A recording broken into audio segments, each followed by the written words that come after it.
Hello, everyone, and welcome to Youth Positively Speaking.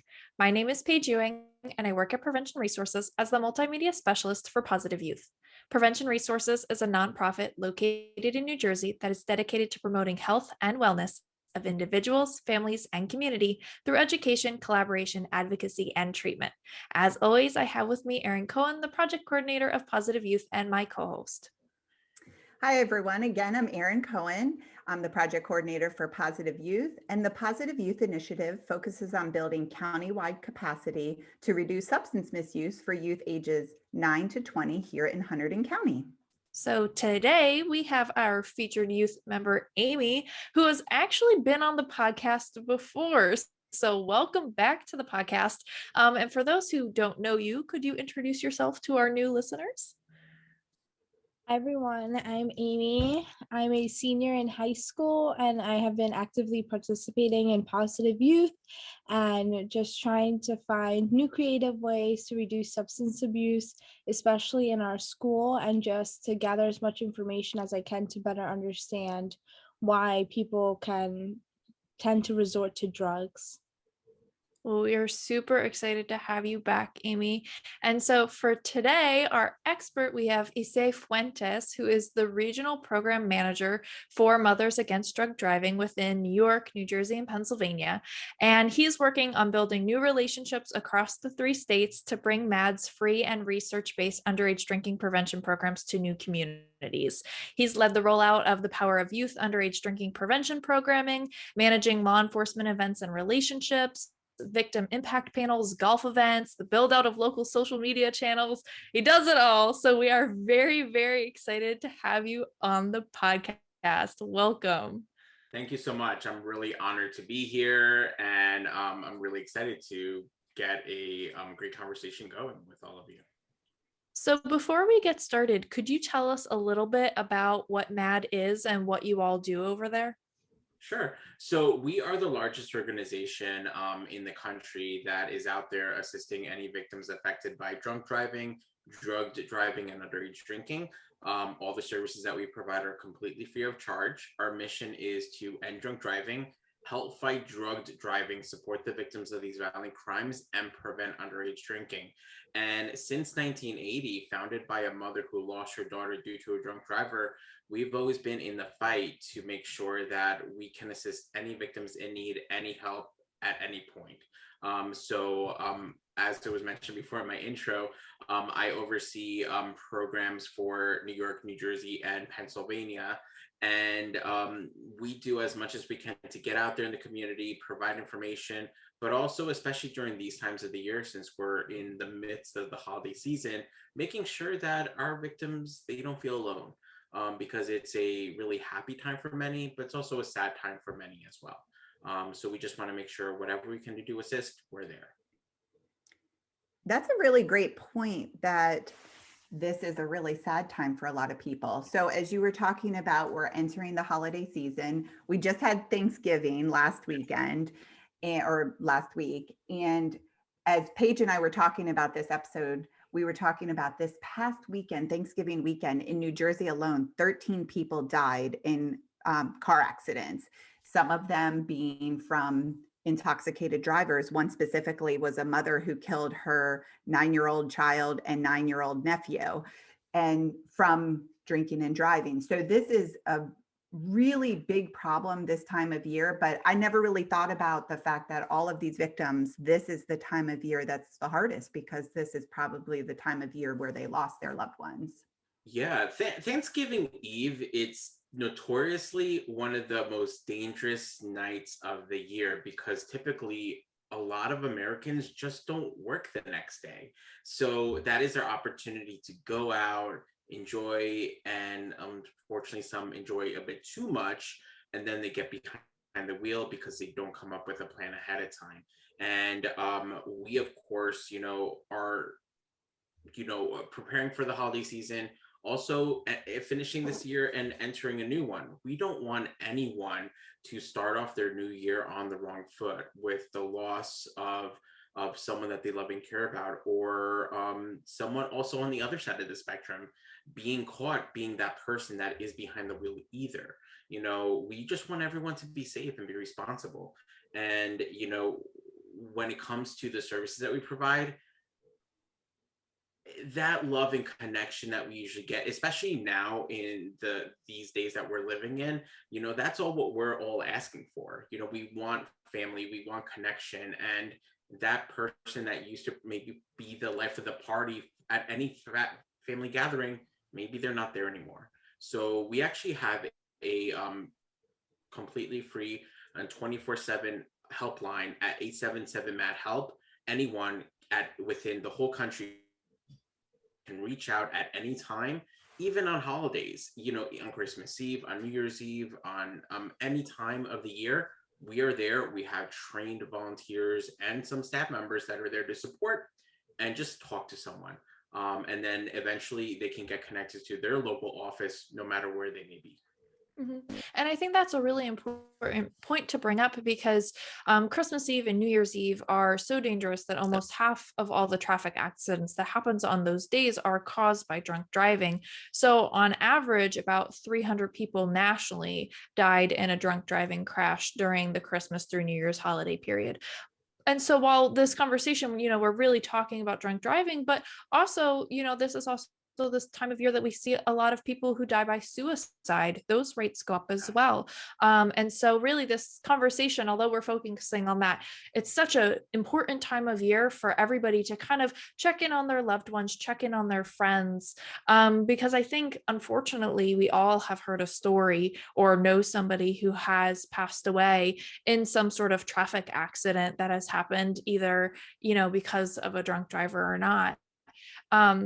And I think also, bringing up that this happens for all ages. That's why we're super excited to have you, Amy, because do you see, or have you heard of your friends, drunk driving, or are they like, oh, no, definitely not?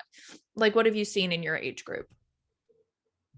Well, with the pandemic, there was definitely a shift where more students were prone to have a substance abuse or explore alcohol and start exploring new coping mechanisms that aren't healthy, simply because of the isolation, the staying home. A lot of students see school as an outlet to their lives. And so when you have like these winter recess, spring breaks, like these short few days that you're back at home, it's kind of like a reset to what you're used to. And if your parents are also off, like a lot of people have told me that they struggle a lot being home with their parents during the holidays because their parents are drinking excessively due to the fact that they don't have to go to work and they can just let loose. So then it causes them to suffer a lot of mental health issues, having to just simply be in that environment. But right now, I'm getting hopeful, working with the school and trying to do a complete 180 and just be empathetic and be like, we understand your struggles, but here are resources to help you. And I think it's so important to push those resources, because I didn't even know Matt had a hotline where people could call and just get help or just have someone to talk to, because I feel like a lot of time people just need to go on a whole rant and just talk about everything and just need someone to listen. Yes, agreed. And even when Isai, you were talking about Thanksgiving Eve, I just was recently we have a local police department that does a citizens academy, and I just went through it, and it just actually finished right before Thanksgiving. And they said that Thanksgiving Eve, with all the college students coming home, that's when they're all meeting up. They haven't seen each other since graduation or over the summer before they went off to college. And so that's when people are overindulging. They said that's really here. What the worst night of the year is that Thanksgiving Eve night. But one question I do want to ask you is about Uber and Lyft. Yes. So for me, I do have a stepson who's 26 and he lives in a city and he Ubers a lot. He's out with his friends, they're at the bars, they're at restaurants, and then they are Ubering back. Has Uber been something that has helped reduce drinking and driving? I know here in Hunterdon County, it's a struggle because we're a little more rural and there's not as much access to Uber and Lyft, but have you seen nationally or even in the New York, New Jersey, Pennsylvania area that's helped? Yes, for sure. We definitely have seen the explosion of just ride sharing across the country. I do a lot of programs in New York City. So just the more availability in huge metropolitan areas, it is definitely a huge rise, and it's a great plus. I always tell people there are so many, we have the luxury of living in an area where we have tons of options, and we should think of it that way. We have transit systems, we have ride sharing, we always have our designated drivers as well, whether it could be a family or a friend. We have the options. Yes, in Hunterdon County, because it, like you said, it is a bit more rural, there could be some more limitations compared to the big city. But again, I feel like people should think of it that way. Let's look at the plethora of options instead of just the limitations that perhaps we can have because we're in an area like this. Actually, so recently, as we all know too, the infrastructure bill was passed across the country through the White House. Part of that bill, where we inserted a couple of things for our end, was more advancement and money placed into autonomous technology. One of our national partners is Waymo, and they are doing tons of great things out in Arizona, having autonomous driving cars, where it would be another way that people can get home safely. Obviously, there's still some years that are left to that, but that is a direction that we're going into. In technology, and the country is going into that direction as well. So hopefully that'll just be even another option for the future. Wow, that's amazing. I had no idea that was part of that. Yeah. Mhm. Yeah, we're And I really know, like, so I went to college at Rider University, and we had a program called Safe Rides. And so you would call public safety and you would say, hey, I'm at this location, I need a safe ride. And they would send a Lyft, Uber, whatever to your location, and they would drop you off at public safety. All you had to do was just say, I'm back and I'm safe. And they're like, okay, cool. No questions asked. And it was great because so TCNJ, the College of New Jersey, is right down the road. And while I was in university, they had a student who was a designated driver, had a few people in their car, everybody else was intoxicated. And, so they were playing it safe, having the designated driver, and somebody else was drunk on the road, hit them, and killed almost everybody in the car. Oh my God. And like that was then why we were like, we need this program at our school. Like we need to make sure that people have so many options to be able to get safe home. Because even if you're doing the right thing, other people might not be on the road. And so I think that's, people are like, oh, I would never drink and drive, but it happens all the time. They think, oh, I've just had a few drinks, I'm fine. And it's like, if you've had a drink or two, like everything is dampened. Your perception of how fast you're going and all of that. Right. It doesn't matter. And I think, people sometimes forget that. Yeah. No, they totally do. And the thing also is that they have a couple drinks and they're like, well, I live around the corner, I live like just a mile away. But stats show that most crashes happen within a 3-mile radius of your home, so you can be super close to your place. But it's definitely still a scary thing. But you also mentioned the college aspect, Paige, and there's a lot of colleges and just different communities that offer a lot of great resources that perhaps people might not be aware about. And definitely on campuses, that's always a great plus. So doing some research and finding out, is there something that can be offered? Or if not, if you feel really empowered to do something, you could always start something too. And especially in smaller towns and villages across the country, here in New York, because I'm based out of New York, but I travel everywhere, like I said before, we see a lot of small towns and villages. They actually partner up with local taxi agencies, and they offer certain patrons free rides if you go in a certain radius, or discounted rides, during certain points of the year, especially like in Main Street area. So always something to look into if the community is doing something too. I love that. And actually it just makes me think of you, Amy, because now as a senior, you're looking at colleges and getting ready to go to college. And this seems like something right up your alley. If you go to a college that does not have some sort of safe rides or ride sharing where they're partnering, I know you, Amy, and I feel like this would be a great project you could undertake when you go off to college. Yeah, for sure. And like, even just again, just because the pandemic was such a great example of so many different things. I found out that at our high school, we had a lot of resources available that no one knew about. We had a lot of clubs to help students, and the students just didn't know about them. And then I started thinking, like, I am heavily involved in my school. I attend so many different meetings, meet so many different people, and I didn't even know about some of these things that were there. And so I'm like, a lot of the time the resources are there, but people don't know.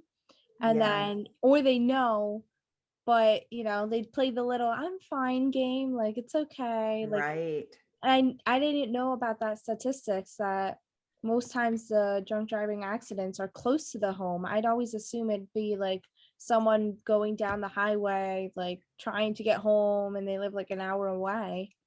Yeah. But I did talk to a few of my friends who were looking at certain colleges, and they were like, oh, like my mom doesn't want me to go there because she says it's such a party school. And it's like, I think at that point you have to really reevaluate yourself and your values and Right. see what you're willing to. Are you willing to say no to a drink or two? Are you able to control yourself, or are you going because you want to get loose and have fun? And some people were saying how they talked to other students from that college, and they are going to go get their CDL license so they can drive a party bus and try to help out that way, because they'll be making a lot of money and it's a nice little side hustle. And it's very concerning. Yeah.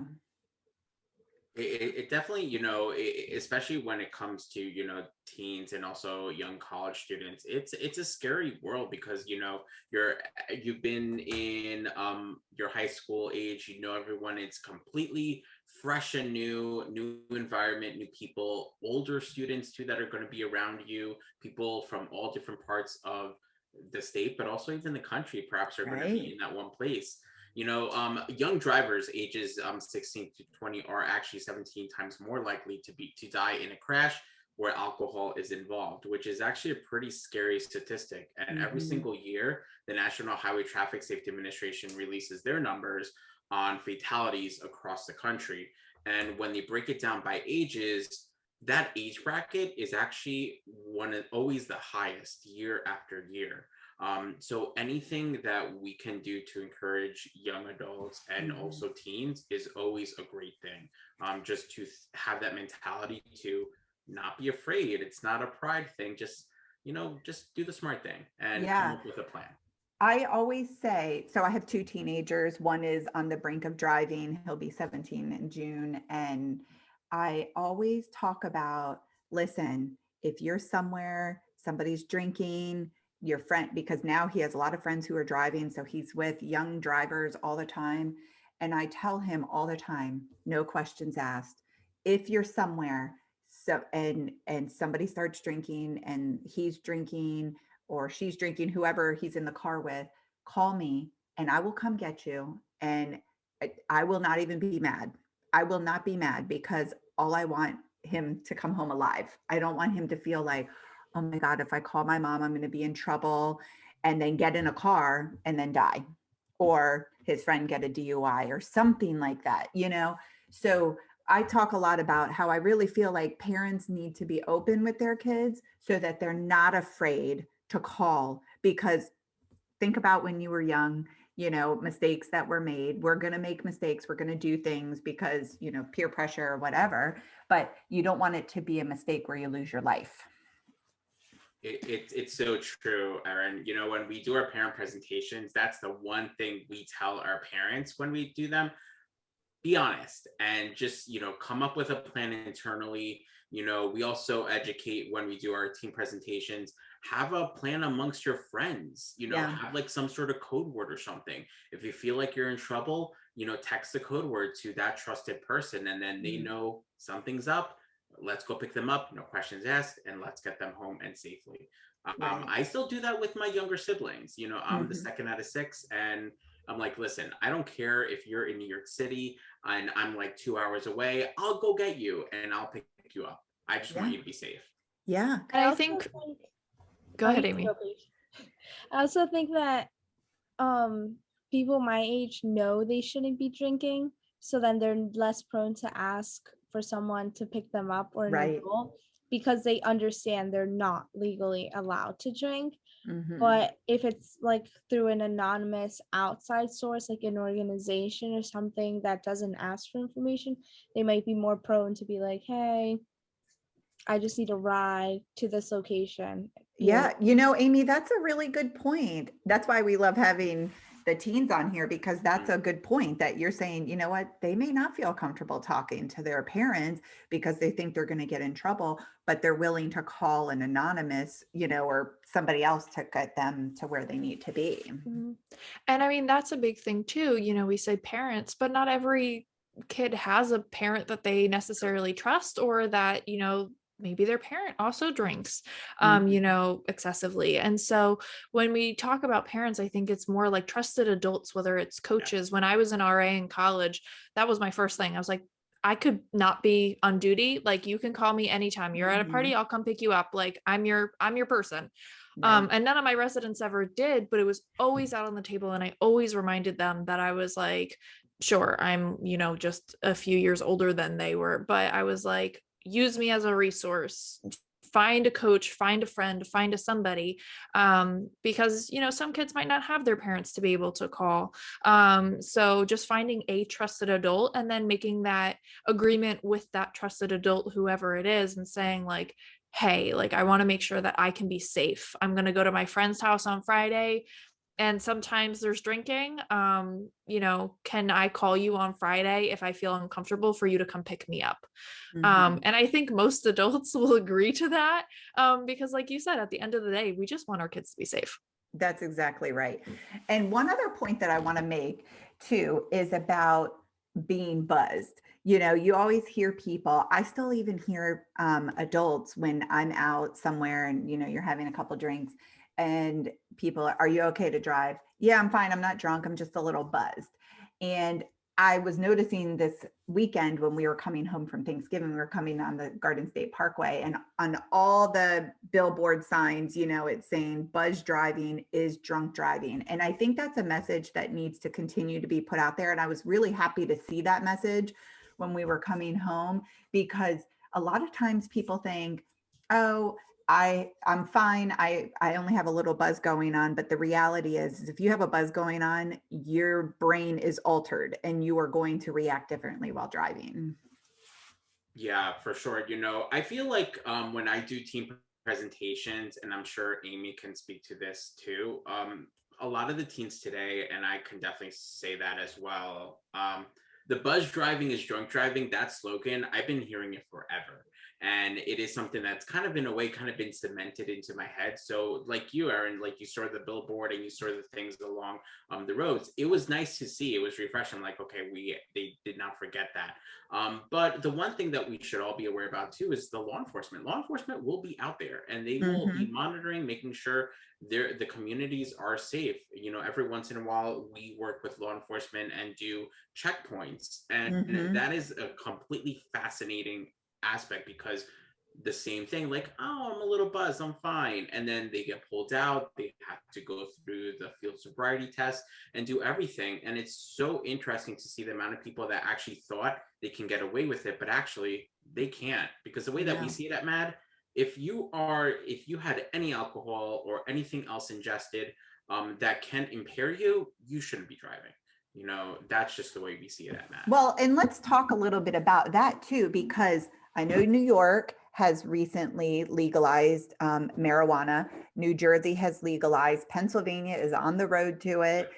And we're talking about drug driving as well. And this is a huge issue. Again, when I was just in the Citizens Police Academy, they talked a lot about this, because New Jersey actually has the most in the country of drug recognition experts, DRE officers, Yes. who are able to tell, because obviously, there's not a field sobriety, or there's not a breathalyzer type test for marijuana, right? or heroin or anything like that. They can test them to see if it's in their system, but you don't know exactly when they used it, right? Yes. So these drug recognition experts look at a variety of things that can show that you are driving impaired under these things. So I feel like in just the last few years, because of so many states legalizing it, that more people are driving under the influence of heroin, of any type of prescription medication that they shouldn't be driving, marijuana. So do you all see that a lot within MAD as well? Yes, we do. A lot of our education for parents and for teens have actually changed. We did a full revamp on both of those things. We added more information about marijuana, which is completely new for us because we've only focused on the underage drinking aspect of it all. Right. But also, we're now looking at poly use as well with other Mhm. things too. We are seeing more studies and more stats, and just it's a huge danger. Like you said, New Jersey, they passed a lot of regulations when they signed off on the legalization, but also, we're always glad that we have a lot of incredible DREs out there Mhm. that are across the country, and New Jersey, with no exception, they are amazing there. Mhm. They can, their testing just to get to that certification is so rigorous and so stringent that they can just look at me if I'm the one that is the subject, and they could tell, oh, you're on this just by looking Yes. at your eye. And it's so fascinating. It is. Um, I saw the same exact thing when we were just in this. He said it was funny. They were showing us videos of pulling people over when they had been driving. And he was talking to this one gentleman, and the gentleman's talking to him. And all of a sudden, you hear him say, "So, when was last time you did heroin?" mhm. And he said he knew immediately that he was on heroin because his pupils were so tiny. It's like really, really small when that happens. And I just thought that was so fascinating. He Yeah. knew even before he did any test, he had basically pulled him out of the car and they were still having a conversation. And he knew that he was under the influence of heroin. Yeah, it's extremely interesting how much of the research they had to do for this training. And then Mhm. if you're at a checkpoint, I'm actually going to be going to a checkpoint in a couple weeks.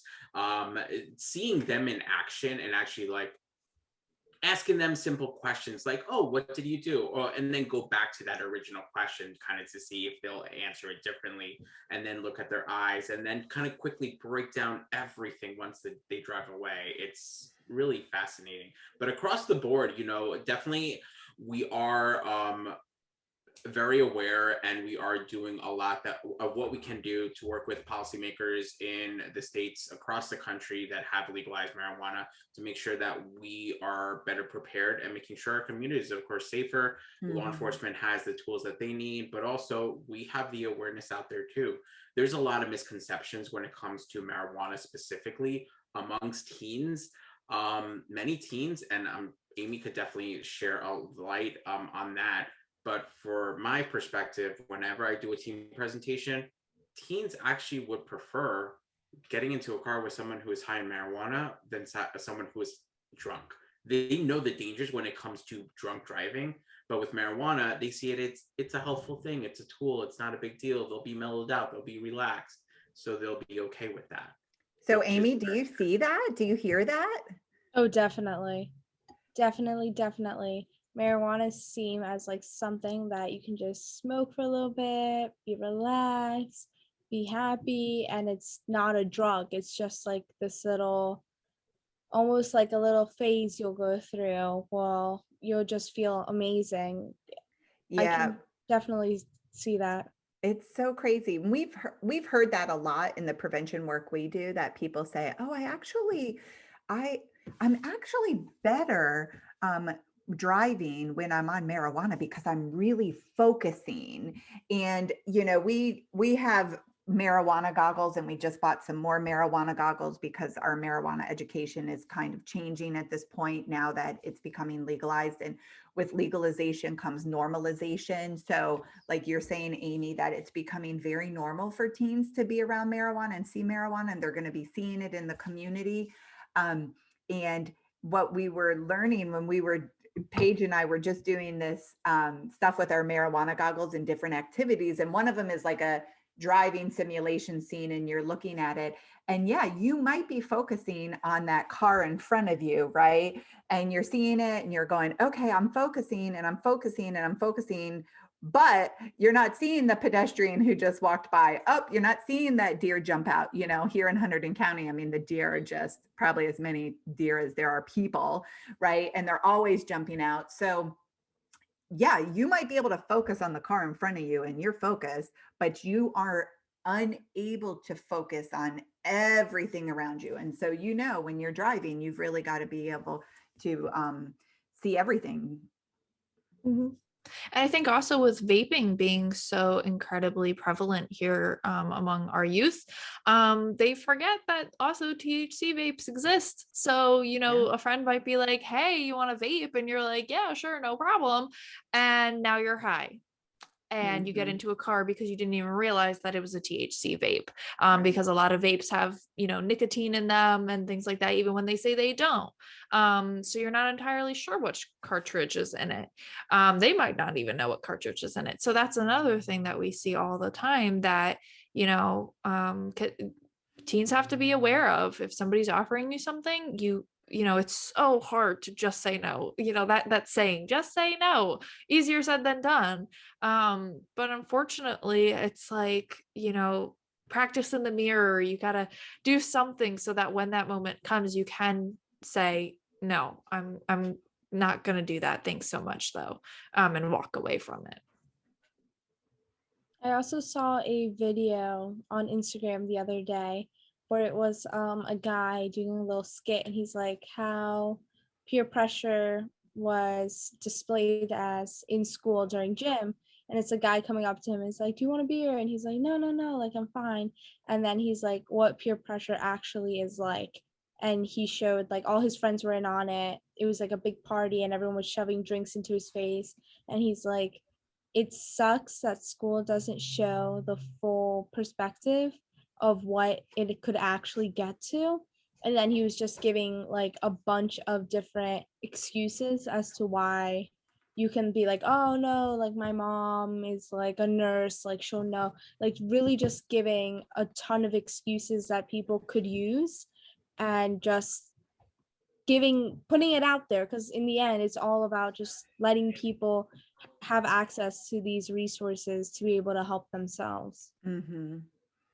And before we finish up too, I know I was looking at some stuff, Isai, about that MAD had put out in an article I had read, and it was talking about when you're having these parties, you're having holiday parties, you're having get-togethers, things that party hosts should do. And some of them were like to reward the non-drinking folks, have that designated driver, maybe make festive mocktails, good food to entice them, and where they don't necessarily feel like they're being left out of the party because they're the designated driver.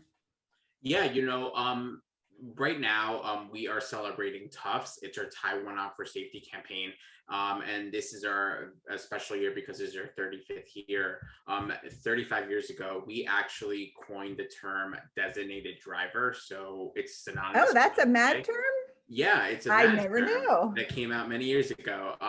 And we also want to make sure that people, because since we are in early December still, you can still plan out your party, whatever you decide to do, but just do it safely. Make sure that people have alternative plans to get home safely. I usually tell people, come up with a designated driver plan as plan A, but usually sometimes plan A fails, so have a plan B, and it could be a multitude of different things. Uber, Lyft, train, other taxi, whatever there is out there, there are options there.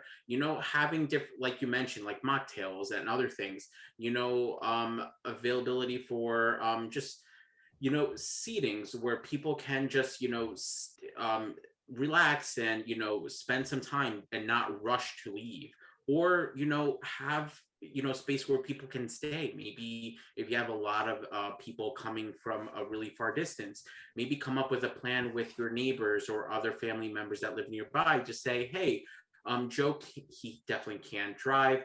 Can he stay with you instead? You have a guest room, you have a couch, great. Have him crash there. All these little things definitely can make your party a lot funner, because people can enjoy themselves completely, but also people can just be safe too. So we always want to remind people, especially during this time of the year, just do this. And then even if you do it once and it went well, use it in the future for other events that you have down the line. For summer, prepare for that as well. Whatever Exactly. holiday season may be. Well, and one more thing too that I just want to add, because I love everything you just said about that. I want to remind parents, because obviously as parents of teenagers, I'm hearing about parents who say, you know what, I'd rather the kids drink at my house under my roof.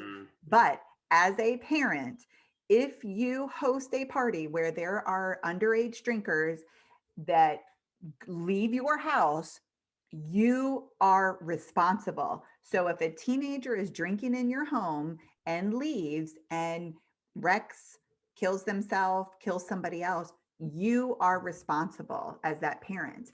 So sometimes people think, oh, if I just let them drink in my home and I can keep an eye on them, then everything's okay. But the reality is that you are ultimately responsible for any teen in your home drinking.